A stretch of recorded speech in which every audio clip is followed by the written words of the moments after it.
এই হচ্ছে সেই স্টোন হাউস, সেই বিখ্যাত স্টোন হাউস যেটা মনোলিথিক একটা স্ট্রাকচার, অর্থাৎ কি একটা পাথর কেটেই কিন্তু এই বাড়ি জাতীয় জিনিসটা তৈরি করা হয়েছে। আর আমার সামনে একজন যাচ্ছে, দেখুন কি ড্রেস পরে আছে, আসামের ট্র্যাডিশনাল ড্রেস, কোথাও খেলতে গেছিলো হয়তো, দারুণ দেখতে লাগছে। তো আমি যে ধাবাটার সামনে এসেছি সেটা হচ্ছে, দেখুন নামটা ভোগ দই, भोग दई ढाबा। वो हाफ लॉन्ग इधर पड़ेगा और इधर कहाँ जाता है? अच्छा अच्छा, कार्बी आंगलोंग इधर डिफू जाता है। वो जो माईबोंग होता इधर होके जाता है ना? हाफलंग में ही है माईबोंग। माईबोंग, अच्छा माईबोंग एक हाफलंग डिस्ट्रिक्ट है। डिस्ट्रिक्ट, कार्बी आंगलोंग भी एक डिस्ट्रिक्ट है। আচ্ছা আচ্ছা। এই মুহূর্তে আমি চলে এসেছি হাফলংয়ের আগে ঠিক এই জায়গাটায়, আর যেই জায়গাটার নাম হচ্ছে মাই ব্যাং। এই যে পাথর, এক পাথরের মধ্যে এক রাত্রের ভিতরে তুমি ঘর বানাইতে, যদি তুমি এক রাত্রের মধ্যে তুমি ঘরটা বানাইতে পারো তে আমি তোমার বিয়া স্বামী হিসাবে গ্রহণ করব। A very good morning from Guwahati. তো জাস্ট এখন টাইম হয়েছে ভোর 5:10। আমার তো চলছে কলকাতা থেকে অফবিট আসামের 16 বাইক রাইড। আর আজকে 3 নম্বর দিনের একদম সকালবেলা আমি জাস্ট ঘুম থেকে উঠে এখন বিছানায় বসে আছি, জাস্ট ঘুমের যে জড়তাটা সেটা কাটাচ্ছি। তো এখন দরকার আমার একটু চা। তো আমরা হচ্ছে অ্যাডভেঞ্চারার ব্লগার, তাই আমরা সাথে রেখে দিই আমাদের যে জিনিসপত্রগুলো লাগে সেই জিনিসপত্রগুলো, যাতে করে যখন যেটা দরকার ছোটখাটো জিনিসগুলো সেইগুলো আমরা সাথে সাথে নিজেরাই নিজে ব্যবস্থা করে নিতে পারি। তো চলুন আমি ফার্স্টে চাটা বানিয়ে নিই। চাটা বানিয়ে নেওয়ার পর কথা বলছি আজকের বাকি প্ল্যান নিয়ে।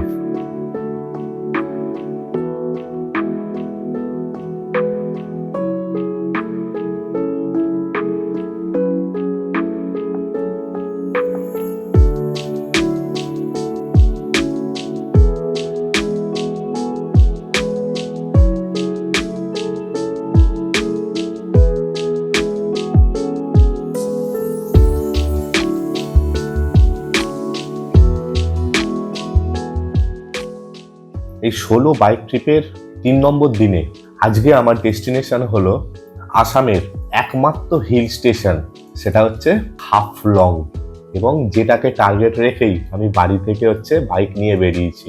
আসামের ডিমা হাসাও জেলার অবস্থিত এই হাফলং হলো আসামের একমাত্র হিল স্টেশন।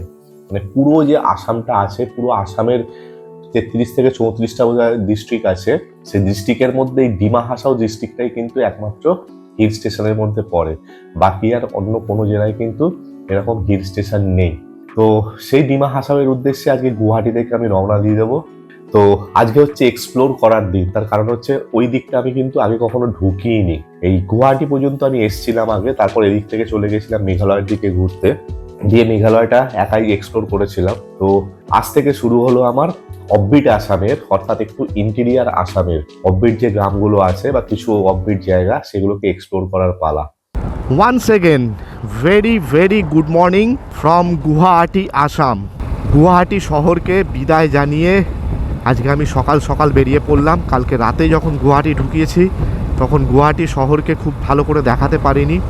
আজকে সকালবেলা গুয়াহাটির রাস্তাঘাট এবং গুয়াহাটি কতটা পরিমাণে উন্নত একটা শহর সেটা আপনারা চারপাশের দোকান বাজার রাস্তাঘাট এবং পারিপার্শ্বিক যা যা আছে সব কিছু দেখেই একটা আন্দাজ করতে পারছেন। বড় শহরের একটা যা যা গুণ থাকা দরকার সেই সমস্ত বৈশিষ্ট্য বা ক্যারেক্টারিস্টিক্স কিন্তু এর মধ্যে আছে। বিশাল উন্নত শহর, বিশাল উন্নত শহর হচ্ছে এই গুয়াহাটি। তো আপাতত গুয়াহাটি ছেড়ে বেরোই, দিয়ে তারপরে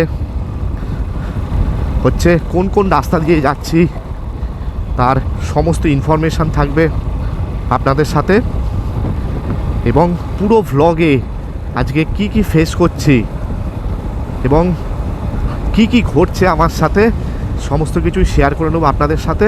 তো দেখতে থাকুন পুরো ভ্লগটা এবং উপভোগ করুন একটা exciting episode. Guwahati main city থেকে প্রায় 15 থেকে 17 কিলোমিটারের মধ্যে একটা জায়গা আছে, সেটা হচ্ছে জোরবাট বা জোড়াবাট, এরকম কিছু একটা নাম দেখলাম। হোটেল, খাবার দোকান, রেস্টুরেন্ট, একদম জমজমাট জায়গা। এটা ট্যুরিস্ট স্পট কিনা আমার জানা নেই, গুগলে সার্চ করলেই পাওয়া যাবে। কিন্তু এই জোরবাটের পর থেকে সামনের রাস্তাটা দেখুন, পুরো অজগর সাপের মতো এঁকে বেঁকে উঠছে। গুগল ম্যাপে যে রাস্তাটা দেখাচ্ছে সেই ম্যাপটা হচ্ছে একেবারে অজগর সাপ, মানে এরকম এরকম এরকম এরকম পুরো আঁকবাঁক আঁকবাঁক আঁকবাঁক। আমরা যখন সিকিম, দার্জিলিং, হিমাচলে বেড়াতে যাই, পাহাড়ে ওঠার যে রাস্তাগুলো বাঁক থাকে, পুরো সেই রকম এঁকে বেঁকে চলছে রাস্তা। এবং ভিডিওতে আপনারা দেখতেও পাচ্ছেন যে অল্পক্ষণের মধ্যেই, মানে জাস্ট 100 মিটার 50 মিটারের মধ্যেই, 100 মিটার 50 মিটারও না, 20-30 মিটারের মধ্যেই কত বাঁক। আর দুপাশের ভূমি রূপটা একবার দেখুন, পুরো লাল। এই যে বাঁ পাশে যে একটু ঢিবি মতো হয়ে আছে, পুরো লাল মাটি একেবারে, সেই সুরকি হয় না, সেই সুরকি। তো আমি যাব হচ্ছে নুয়াগাঁও জায়গা বলে একটা জায়গার ওপর দিয়ে, নুয়াগাঁও বা নগাঁও এরকম কিছু একটা বলে। নগাঁওয়ের ওপর দিয়ে যাব। নগাঁও এখান থেকে ডিস্টেন্স দেখাচ্ছে, অর্থাৎ ওই জোরবাট থেকে ডিস্টেন্স দেখাচ্ছে মোটামুটি 109 থেকে 10 কিলোমিটার। তো নগাঁও অবধি যদি এরকম হাইওয়ে পেয়ে যাই তো ভালো হয়, কিন্তু এই রাস্তায় হাইওয়ে পেলেও জোরে চালানো যাচ্ছেই না একদম, এত বাঁক, প্রচণ্ড কষাস হয়ে চালাতে হচ্ছে। কিন্তু একটা থ্রিল আসছে, কিন্তু পাহাড়ি থ্রিল। খালি ঠান্ডাটাই নেই, পাহাড়ের যে ঠান্ডা সেই ঠান্ডাটা নেই, কিন্তু গরমও নেই। এখন সকালবেলা তো রোদের তেজ তেমন নেই, একেবারে রোদ উঠেছে, কিন্তু এই রোদটাই পরবর্তী সময়ে কিন্তু প্রচণ্ড ভ্যাপসা গরম তৈরি করবে। গুয়াহাটি থেকে যে রাস্তা নোয়াগাঁও যায়, সেই রাস্তার কন্ডিশন ভাই মানে সুপার সুপার, এত বিউটিফুল রাস্তা। আর পুরোটা এখনো পর্যন্ত আমি মোটামুটি 55-60 কিলোমিটার চলে এলাম। পুরোটাই 4 লেন, পুরোটাই 4 লেন। আর রাস্তার পাশে পাশে অসংখ্য ধাবা আর রেস্টুরেন্ট, এটা অবাক করেছে। এবং প্রত্যেকটা এত সুন্দর সাজানো সাজানো না, মানে আপনার ইচ্ছা করবে যে কোনো একটা যখন খুশি ঢুকে যাই, একটা গিয়ে একটু অল্প করে খেয়ে আসি। কাজিরাঙা 170, জোরহাট 254, নগাঁও 76। এই যে দেখুন, একটা জায়গা পড়ছে অল্প অল্প দূরে দূরে, এরকম হোটেলের ছড়াছড়ি, রেস্টুরেন্টের ছড়াছড়ি। তো আমি যে রাস্তাটায় যাচ্ছি, নগাঁও দেখাচ্ছে আর 70-72 কিলোমিটার পড়বে। আর কাজিরাঙা কিন্তু এই নগাঁওয়ের মধ্যেই পড়ে। বিখ্যাত যে আসামের অভয়ারণ্য, যেটা বিখ্যাত হচ্ছে এক শৃঙ্গ গন্ডারের জন্য, সেই কাজিরাঙা কিন্তু নগাঁওয়ের মধ্যেই পড়ে ওদিকে। কিন্তু কাজিরাঙা আমি টার্গেট রাখিনি, কারণ জঙ্গল সাফারি আমি এই ট্রিপটায় রাখছি না। আর জোরহাট এদিকে, ডিব্রুগড় এদিকে, তিনসুকিয়া এদিকে, মানে বড় বড় যে জায়গাগুলো আছে আসামের, সব কিন্তু এই রাস্তার ওপরেই পড়ছে। রাস্তার ওপর পড়ছে মানে এই রাস্তা দিয়েই যাওয়া যায়। এবং আমি যত এগোচ্ছি এই রাস্তা দিয়ে, তত কিন্তু সামনেই মাঝে মাঝে যে ঢিবি মানে হচ্ছে গাছের যে পাহাড়, সবুজ পাহাড়, বড় বড় বরফের পাহাড় এখানে পাওয়া যাবে না, কিন্তু কম উঁচু সবুজ যে পাহাড়, সেগুলো মাঝে মাঝেই চোখে পড়ছে। ভালো লাগছে দেখতে, বেশ একটা মাউন্টেন ফিলিংস আসছে, হিল স্টেশন যাকে বলে। এই যে তিনসুকিয়া 438, ডিব্রুগড় 392, আর কাজিরাঙা 167। প্রচুর ঘোরার জায়গা আছে আসাম, কিন্তু আমরা গুটি কয়েক জায়গা দেখে ভেবে নিই যে আসাম ঘোরা আমাদের কমপ্লিট। কিন্তু সেইভাবে একটু সার্চ করে যদি ঘোরা যায়, একটু এক্সপ্লোর করা যায়, তো আসাম কিন্তু একদম মন ভুলিয়ে দেবে।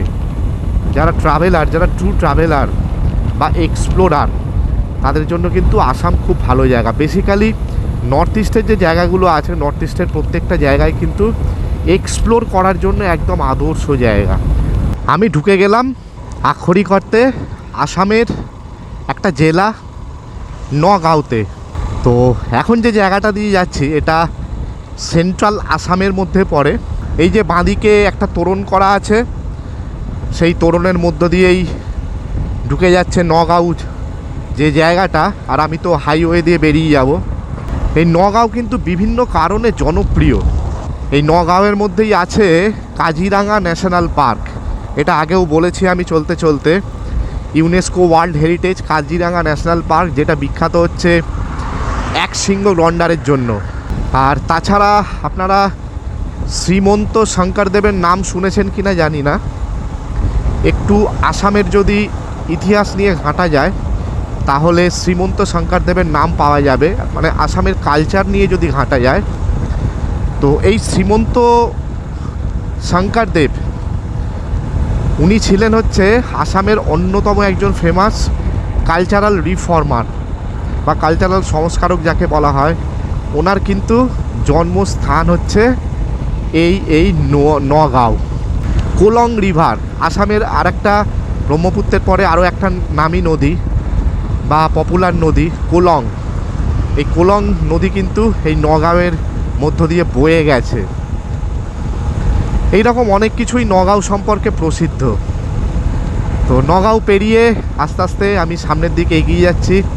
আমার যে পথ সেটা হচ্ছে হাফলংয়ের দিকে, আসামের একমাত্র হিল স্টেশন এবং যে জেলার মধ্যে পড়ে সেই জেলা হচ্ছে ডিমা হাসাও।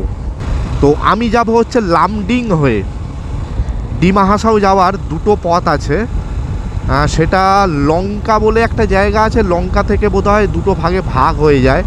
সেটা আরেকটু সামনে গেলে, ওই জায়গায় গেলে বুঝতে পারবো যে কোন কোন রাস্তা দিয়ে ভাগ হয়ে যাচ্ছে। তো আমি যেটা ফিক্সড করে রেখেছি, আমাকে লামডিং হয়ে যেতে হবে। লামডিং হয়ে গেলে একটা সুবিধা আছে, কারণ হাফলং পৌঁছানোর পর ওখানে এদিক ওদিক যে ঘোরাঘুরির জায়গাগুলো আছে তার মধ্যে একটা জায়গা হচ্ছে মাইবং। তো লামডিংও একটা নিজেই একটা ঘোরার জায়গা। তো আমি হাফলংয়ে গিয়ে আবার ব্যাক করে ঘুরতে না এসে যদি একেবারে ওই লামডিং হয়েই যাই, তাহলে মাইবংটা আমার রুটের ওপর পড়ে যাবে। যাওয়ার পথে আমি জায়গাটা একটু ঘুরে নিতে পারবো, দেখে নিতে পারবো, তার জন্য আর এক্সট্রা আমাকে হাফলংয়ে থেকে ঘুরতে আসতে হবে না। সেই জন্য লামডিংয়ের পথটা বেছে নিয়েছি। যদিও পথটা একটু ডিস্টেন্সটা বেশি পড়ে, তবুও আমার রথ দেখা কলা বেচা দুটোই হয়ে যাবে। যাওয়ার পথেই লামডিং আর হচ্ছে মাইবংটা ঘোরা হয়ে যাবে। তো নগাঁও জাস্ট ঢুকেই আমি এখানে পেয়ে গেলাম কয়েকটা পরপর ধাবা। তো আমি যে ধাবাটার সামনে এসেছি সেটা হচ্ছে, দেখুন নামটা ভোগ দই ধাবা। তো ভোগ দই ধাবা নামটা অদ্ভুত। ভোগ আমাদের বাংলা ভাষায় ভোগ জানি, আর দই হচ্ছে দই। তো ভোগ আর দই মিলিয়ে ভোগ দই, আসামিস কোনো নাম হয়ে থাকবে। কি সুন্দর সাজানো গোছানো ধাবা, কিন্তু এখন পুরো ফাঁকা। আমার মনে হয় আর দুপুরের পর থেকে, বিকালের পর থেকে এখানে সব টুরিস্টরা আসতে শুরু করে, তারপরে হচ্ছে এখানে ভিড়ভাড়টা বেড়ে যায়। এখন আমি এখানে বসে খাবো, একটু অর্ডার দিয়েছি পরোটা আর তরকারিরা দেবে বললো। অন্য কিছু খাবার এত সকালে হবে না। এত সকাল মানে হচ্ছে এখন বেজে গেছে 10টা 15 থেকে 20 মতো বাজে। তো এত সকালে এরা করে না, বোঝাই যাচ্ছে অনেকটা দুপুরের পর থেকে বা বিকালের দিক থেকে এদের সমস্ত ব্যবসা শুরু হয়ে থাকে। পরোটা অর্ডার দিয়েছিলাম, বললাম দেখুন পরোটার সাথে আমরা বাইরে গিয়ে যখন কোনো দোকানে খাই, পরোটার সাথে আমাদের জেনারেলি কোনো আলুর দম, ঘুগনি এসব দিয়ে দেওয়া হয়ে থাকে। কিন্তু এখানে নগাঁওতে এসে, আসামের বুকে, পরোটার সাথে বাকি তরকারিগুলো দেখুন। এখানে একটা আচার দিয়েছে, এটা ঢেঁড়স ভাজা, অদ্ভুত, আলু ভাজা, তার সাথে হচ্ছে ঘুগনি। এত কিছু মেনু দিয়ে পরোটা সার্ভ করছে। এই জন্যই বলা হয় যে দেশে যেমন যেমন খাবার সেইগুলো একটু টেস্ট করা উচিত। একটা অদ্ভুত রকম ভ্যারাইটি পাওয়া যায়। খাবারের মেনুটা কিন্তু আমার ব্যাপক লাগলো। আমি খালি ভেবেছিলাম যে পরোটা দেবে, সাথে একটা তরকারি দিয়ে দেবে, কিন্তু এই যে এত সুন্দর করে সাজিয়ে দিয়েছে থালাটা, পরোটা দিয়ে, ঢেঁড়স ভাজা দিয়ে, আলু ভাজা দিয়ে, আচার দিয়ে আর ঘুগনি দিয়ে, এটা কিন্তু ব্যাপক। তো এরকমই নতুন নতুন খাবার থাকবে, নতুন নতুন জায়গা দেখাবো, নতুন লোকের সাথে পরিচিত হব, দিয়ে থাকবে হচ্ছে আমার সমস্ত কিছু এই ভিডিওটায়। এবং সমস্ত এপিসোড যেগুলো আমি পরবর্তীকালে আপলোড করব, একটা একটা করে ডিমা হাসাও গিয়ে, হাফলং গিয়ে, জাটিঙ্গা গিয়ে থাকবে নতুন নতুন ধরনের এক্সপিরিয়েন্স। তো সেই সমস্ত কিছু এক্সপিরিয়েন্স আপনারাও যদি দেখতে চান, তো অবশ্যই আমার ভিডিওগুলো পরবর্তী সময় যেগুলো আপলোড করব সেগুলো দেখবেন। তো চলুন খেয়ে নিই, প্রচণ্ড খিদে পেয়েছে। তারপর খেয়ে দিয়ে আবার আপনাদের সাথে দেখা হবে একদম অন রোডে। নগাঁওতে যেখানে ব্রেকফাস্ট সারলাম, ঠিক সেই ধাবা থেকে বেরিয়েই একটা ফ্লাইওভার, এবং গুগল ম্যাপ রোড দেখাচ্ছে হচ্ছে ফ্লাইওভারের তলা দিয়ে। এই দেখুন এখানে যে বোর্ডটা দেখা যাচ্ছে, এই বোর্ডটা দেখলেই পরিষ্কার বোঝা যাবে নগাঁও যে একদম সিটিটা বাঁদিকে ঢুকে যাচ্ছে ওপরের ফ্লাইওভার দিয়ে, মানে যে রাস্তা ধরে NH 37 ধরে না 27 ধরে আমি আসছিলাম, সেটা সোজা ওপর দিয়ে বেরিয়ে যাচ্ছে, যে জোরহাটের দিকে চলে যাচ্ছে। জোরহাট, তারপর হচ্ছে ওদিকে তিনসুকিয়া, ওই সমস্ত জায়গার দিকে চলে যাচ্ছে।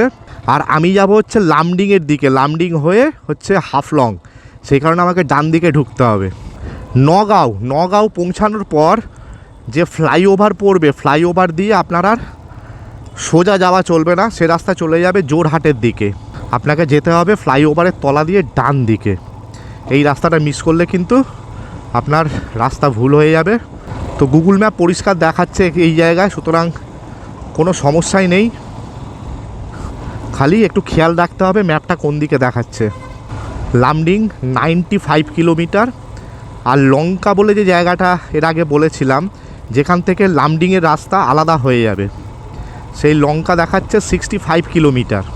আচ্ছা, এদিকে হচ্ছে শিলচর ডিমাপুর, আর সোজা ওই ফ্লাইওভারের ওপর দিয়ে চলে যাচ্ছে হচ্ছে জোরহাট। ডিমাপুর 158, শিলচর প্রচুর দূর 360 কিলোমিটার। তবে রাস্তাঘাট কিন্তু ফাঁকা, এত ফাঁকা মানে কল্পনা করতে পারছি না। এখন বাজে 11টা বেজে গেছে, 11টার সময় রাস্তা এত ফাঁকা হয় নাকি? আমাদের ওখানে হাইওয়ে কিন্তু 11টা 12টার সময় তো বিশাল ভিড় থাকে, এত ফাঁকা কেন বুঝতে পারছি না। এটা একটা কারণ হতে পারে, এখন তো আসামে চলছে বিহু উৎসব। তা আসামের যে প্রধান মেইন যে উৎসবটা সেটা বিহু, আর বিহুটা হচ্ছে বছরের বিভিন্ন সময় হয়, সেটা আমি পরে আপনাদের জানাবো। কিন্তু মূল যে উৎসবটা আজ এই এপ্রিল মাসে শুরু হয় বিহুটা, ছুটি ছাটা মনে হয় চলছে, সেই কারণে রাস্তা এত ফাঁকা, ফলে হাইওয়েতে এত ফাঁকা থাকার কারণ নয়। তো যাই হোক, আমি এখন লামডিংয়ের দিকে এগোবো। লামডিং মোটামুটি অনেকটাই দূর আছে, বেশ কিছুটা সময় লাগবে। তো চলুন এগোই লামডিংয়ের দিকে, আর আমার সাথে দেখতে থাকুন আসামের হাইওয়ে, আসামের নতুন নতুন জায়গাগুলো। I'm walking alone, the streets are empty. The only thing I can see is my own silhouette. I'm getting stronger, step by step. The clock is ticking, but there's no time for regrets. I've been flying from town to town, from London to Taiwan. I've been all around the globe, trying to protect your soul. We are heroes tonight. We will fly above the sky. We are heroes tonight. Yeah. We are heroes tonight. We will fly above the sky. We are heroes tonight. Yeah.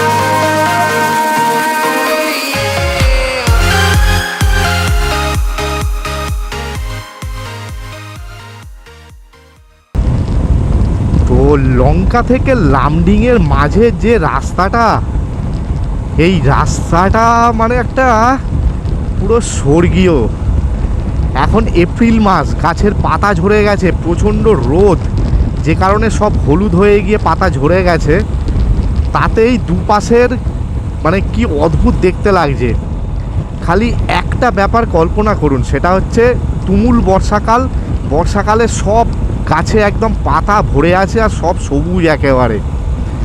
সেই অবস্থায় এই রুটটায় bike চালাতে বা এই রুটটা দিয়ে যেতে কীরকম লাগবে, এখনই যেতে একটা অদ্ভুত ফিলিংস আসছে। এত সুন্দর রাস্তা, হয়তো সব গাছের পাতা ঝরে গেছে, সব শাল গাছ ম্যাক্সিমামই, গাছের পাতা ঝরে গিয়ে সব গাছের হাড় কঙ্কাল সেগুলো বেরিয়ে গেছে।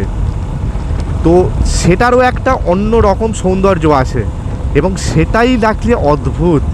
অর্থাৎ শুধুমাত্র যে যখন গাছ পূর্ণ যৌবনা হয়ে থাকে তখনই যে তাকে সুন্দর লাগে তা নয়, এর যখন রুক্ষ সূক্ষ্ম পরিস্থিতি তৈরি হয়, যখন তার মধ্যে প্রাণটা খুব অনেক কমে যায়, তবুও সে নিজেকে বাঁচিয়ে রাখে, তখনও কিন্তু তার একটা অন্য লেভেলের সৌন্দর্য আছে। সৌন্দর্যের অনেক দিক, খালি চোখ খুলে যদি তাকে দেখা যায় তো অনেক রকমভাবেই কিন্তু সৌন্দর্য খুঁজে পাওয়া যায় একটা জিনিসের মধ্যে। আর নেচারের সৌন্দর্য তো প্রতিটা রন্ধে রন্ধে, যেখানেই তাকাবেন সেখানেই যদি একটু ভালো করে পরখ করে দেখা যায় তো সেখানে একটা অন্য রকমের সৌন্দর্য খুঁজে পাবেন। আমি ঢুকে গেছি হচ্ছে লামডিং। লামডিংয়ে এসে রাস্তা দেখুন দুভাগে ভাগ হয়ে যাচ্ছে, একটা বাঁ দিকে এদিকে ঢুকে যাচ্ছে রাস্তা, আর রাস্তা একটা এদিকে ঢুকে যাচ্ছে। আমার ম্যাপে যেটা দেখাচ্ছে বাঁ দিকে রাস্তাটায় যাব না, যেতে হবে ডান দিকে। কেউ থাকলে তবু একবার জিজ্ঞেস করে নিতাম, একজন আসছে একবার জিজ্ঞেস করি। ও हाफलॉन्ग इधर पड़ेगा और इधर कहाँ जाता है? इधर डिफू कार्बी आंगलॉन्ग अच्छा अच्छा, कार्बी आंगलॉन्ग इधर डिफू जाता है। वो जो माईबोंग होता इधर होके जाता है ना? हाफलॉन्ग में ही है माईबंग। माईबोंग, अच्छा माईबंग एक हाफलॉन्ग डिस्ट्रिक्ट है, डिस्ट्रिक्ट। कार्बी आंगलॉन्ग भी एक डिस्ट्रिक्ट है। अच्छा अच्छा, कहाँ से आए हो? मैं कलकत्ता से। कलकत्ता। হ্যাঁ, ঠিক আছে, থ্যাংক ইউ। এইবার হয়ে গেছে আমার পরিষ্কার। সেটা হচ্ছে বাঁদিকে যে রাস্তাটা দেখালাম ওটা যাচ্ছে ডিফু, এবং ডিফু অবস্থিত হচ্ছে কার্বি আংলং যে ডিস্ট্রিক্ট আছে, কার্বি আংলং ডিস্ট্রিক্টের মধ্যে। আর আমি যাব এই দিকটায়, অর্থাৎ হাফলং। হাফলং অবস্থিত হচ্ছে ডিমা হাসাও ডিস্ট্রিক্টের মধ্যে। এবং এইখানে আপনাদের একটা ইনফরমেশান দিয়ে রাখি, খুব দারুণ গুরুত্বপূর্ণ ইনফরমেশান। সেটা হলো এই যে কার্বি আংলং আর হচ্ছে ডিমা হাসাও, এই দুটো জেলা বিশেষ গুরুত্বপূর্ণ আসামের প্রশাসনিক ব্যবস্থায়। তার কারণ হচ্ছে আসামে যে 33টা না 34টা ডিস্ট্রিক্ট আছে টোটাল, সেই টোটাল ডিস্ট্রিক্টের মধ্যে এই দুটো ডিস্ট্রিক্ট অর্থাৎ কার্বি আংলং আর হচ্ছে ডিমা হাসাও, এই দুটোর মধ্যে চলে হচ্ছে অটোনোমাস আপনার শাসন, অর্থাৎ এদের নিজস্ব শাসন ব্যবস্থা আছে বা নিজস্ব প্রশাসনিক ব্যবস্থা আছে। এর কারণ আর কিছুই না, এই দুটোই হলো একমাত্র হিল স্টেশন, মানে যেটা পাহাড়ি অঞ্চল বলা হয় না, যেমন আমাদের পশ্চিমবঙ্গের মধ্যে হচ্ছে দার্জিলিং, কালিম্পং, এইগুলো হচ্ছে মানে পাহাড়ি মাউন্টেন রিজিয়ান। তো তাদেরকে একটা বিশেষ দেওয়া হয়ে থাকে, মানে প্রশাসনিক সুবিধা দেওয়া হয়ে থাকে। এখানেও তেমনি, যেহেতু এই দুটো হিল স্টেশন, সেই কারণে এই দুটো জেলাকে স্বায়ত্তশাসন দেওয়া হয়েছে। এরা নিজেদের বন দপ্তর বা বনের পরিবেশ, তারপরে হচ্ছে পাহাড়ি যে ভূমি রক্ষা, পাহাড়কে রক্ষা, বন রক্ষা, এই সব কাজের জন্য এরা নিজেরাই কিছু ব্যবস্থা নিজেরাই গ্রহণ করে। সব কিছুর ওপর একদম রাজ্যের ওপর ডিপেন্ড করতে হয় না। রাজ্যের ওপর এরা ডিপেন্ড করে অর্থনৈতিক বা অন্য বিভিন্ন ডিসিশনের ওপর, কিন্তু নিজেরা অনেক কিছু নিজেরাই সামলে নেয়। এই মুহূর্তে আমি চলে এসেছি হাফলংয়ের আগে ঠিক এই জায়গাটায়, আর যেই জায়গাটার নাম হচ্ছে মাইব্যাং। প্রায় 1600 থেকে 1800 শতকে সেই সময়কার যে ডিমাসা কিংডম, তার রাজ্য ছিল হচ্ছে এই মাইবং। তো মাইবংয়ে আছে একটা স্পেশাল জিনিস যেটাকে বলা হয় স্টোন হাউস। স্টোন হাউস অর্থাৎ একটা পাথরের তৈরি ঘর, কিন্তু পাথরের তৈরি ঘরটা স্পেশালিটি হলো সেই যে পাথরের ঘরটা, সেটা একটা মাত্র পাথরের মধ্যেই খোদাই করে বাড়িটা তৈরি করা হয়েছে, এবং যে বাড়িটার মধ্যে কোনো জানলা দরজা একেবারে কিচ্ছু নেই, শুধুমাত্র একটা পাথরেরই বাড়ি তৈরি করা হয়েছে। কিন্তু এরকম হঠাৎ করে বাড়ি তৈরি করা হলো কেন, তার ইতিহাসটা জেনে নেব এই মাইবংয়েরই একজন লোকাল বাসিন্দার কাছ থেকে। একটা এক পাথরের ঘর, যে টাউন হাউসটা, যে এই এক পাথরের ঘরের মধ্যে আগে তো যে অসুর রাজ্য ছিল, তখন অসুর রাজ্যে যে মা দুর্গা ভবানীরে স্নান করতে সময় তার লোক গেছিল, তখন তাই প্রস্তাব দিছে মা ভবানীর বাবার কাছে যে আমি তানে বিয়া করতে চাই। তাই তো স্বয়ং মা দুর্গা, তাই তো অসুরে কোনো সময় বিবাহ করতাম না, তখন তাই একটা শর্ত দিছিল, বলে আমার শর্তে যদি তুমি রাজি হইতে পারো তে আমি তোমার বিবাহ করব। তখন তাই কইছো কী শর্ত? তখন তাই কইছেন মা দুর্গা কইছেন এই যে এক পাত্রের মধ্যে এক রাত্রের ভিতরে তুমি ঘর বানাইতে, যদি তুমি এক রাত্রের মধ্যে তুমি ঘরটা বানাইতে পারো তে আমি তোমার বিয়া স্বামী হিসাবে গ্রহণ করব। তখন এই অসুরে তার সাঙ্গবাঙ্গ লইয়া আরিয়া এক পাত্র খাটিয়া ঘর বানানির একদম যখন ওই যার গিয়া, তখন যে বোঝা গেছে যে রাত্র ভিতরেই ঘরটা হয়ে যাব, তখনও মা বাবা নিয়ে মুরগার উপরে তার মুরগার ডাক দিছ, দেওয়ার লগে লগে তো তার আর অসুর রাজ্যের আর অসুরের হইল না, ঘরটা বানানি হইল না। তখন তো মুরগায় ডাক দিলে সকাল হয়ে গেল, তখন তাই না দরজাটা বানাইতে পারছে না, দরজার ডিজাইনটা করা রয়েছে কিন্তু দরজাটা খুলছে না, মানে ভেতরে ঢোকা যায় না ওই বাড়ি। আচ্ছা, দরজা জানালার মাপ করা আছে কিন্তু খোলা হয়েছে না, যে এটা ওই গেল না, কিন্তু মা বাবানির চক্রান্ত এখন যদি তাই দরজাটা খাটি দেয় সে তো মা বাবা নিয়ে অসুরে বিয়া করতে লাগবো। এর জন্য মাই ছলনাতে মুরগির ডাক দিছে, রাত্র পোয়াই গেছে। তখন আইয়ার রেচন কইছেন এখন তো মুরগি ডাক দিলেইছে, এখন তো রাত্র ফর্সা হয়ে গেল, তোমার লগে আমার বিবাহ হইব না ওই জায়গাতো। তখনই এই গড়টা এক পাত্র গড়ের মতন রয়েছে, দরজা জানালা সব মাপ আছে জলের মধ্যে। ডিমা হাসাওয়ের একদম সন্ধ্যের বা একদম গোধূলি লগ্নের আলো গায়ে মেখে আমি আলটিমেটলি এখন ঢুকছি হচ্ছে হাফলং। জাস্ট এবার হচ্ছে আমার হোটেল খোঁজার পালা। এই কোনো একটা জায়গায় পৌঁছানোর পর এই হোটেল খোঁজাটা হচ্ছে সবথেকে টাফ ব্যাপার, কিন্তু টাফ হোক আর যাই হোক একটা দারুণ এক্সাইটমেন্ট মনের মধ্যে কাজ করছে। তার কারণ হচ্ছে আলটিমেটলি আমার যেটা টার্গেট ছিল কলকাতা থেকে একদম হাফলং চলে আসব বাইক চেপে, আসামের একমাত্র হচ্ছে হিল স্টেশন হাফলং, যেটা ডিমা হাসাও জেলায় অবস্থিত। তো সেই টার্গেট পুরোপুরি ফুল, কারণ আমি এখন হাফলংয়েই আছি। 1380 কিলোমিটার ট্রাভেল করে কলকাতা থেকে একদম 16 বাইক চালিয়ে আসামের one and only hill station হাফলংয়ে ঢুকে পড়লাম আমি এই সন্ধে নাগাদ। এইবার হচ্ছে গিয়ে ঠিকঠাক একটা হোটেল খুঁজে নিই বা থাকার জায়গা একটা খুঁজে নিই, খোঁজার পর একদম আলটিমেট অ্যান্ড লাস্ট আপডেট আপনাদের দিয়ে আজকের যে ভ্লগটা, অর্থাৎ আমার 3 নম্বর দিনের যে ভ্লগটা, সেই ভ্লগটা আমি এন্ড করব। আর এই মুহূর্তে আমি বসে আছি হচ্ছে যে জায়গায় আমি থাকবো, যে রুমে আমি থাকবো সেই রুমেই। তো ঠিকঠাক থাকার জায়গা পেয়ে গেছি এবং সেফ জায়গা, এটা সব থেকে বড় ব্যাপার। আর তার থেকেও বড় ব্যাপার হচ্ছে যে আলটিমেটলি আমি আমার ট্রিপটা কমপ্লিট করতে পারলাম। আজকের রাস্তাটা ছিল অনবদ্য, মানে এত ভালো হিল স্টেশন। আর সব থেকে মজার ব্যাপার হলো আমরা যখন হিল স্টেশনে যাই তখন কি পাই, ন্যারো রাস্তা, যে রাস্তায় গাড়ি যাচ্ছে সেই রাস্তাতেই গাড়ি আসছে। কিন্তু এই যে হিল স্টেশনটা 4 লেন, পুরো গুয়াহাটি থেকে শুরু করে একদম হাফলং পর্যন্ত পুরো রাস্তাটা হচ্ছে কখনো উঠছে কখনো নামছে, আঁক বাঁক মানে কার্ভে ভর্তি। সেই রাস্তা যদি 4 লেন হয়ে থাকে তাহলে চালানোর মজাটা আপনি ভাবুন কি হতে পারে। তা সেই মজার থ্রিলটা আমি পেয়ে গেছি। এবার হচ্ছে এখানে থাকার পালা, এক্সপ্লোর করার পালা। এখানে 2-3টে গ্রাম ঘুরবো, আর যা যা দেখার আছে এখানকার সেই জায়গাগুলো দেখবো, ঘুরবো। এখানকার ট্রাইবাল এরিয়াগুলো ঘুরবো, লোকজনের সাথে মিশবো, খাবার খাবো এখানকার লোকাল। তো চলুন আজকে এই এপিসোডটা এখানেই শেষ করে দিচ্ছি। তো পরবর্তী এপিসোড যেটা হবে সেটা আপনাদের জন্য আবার নতুন একটা ভিডিও থাকবে, সেটা অবশ্যই দেখবেন। আর ততক্ষণের জন্য সবাই ভালো থাকবেন, সুস্থ থাকবেন আর আনন্দে থাকবেন।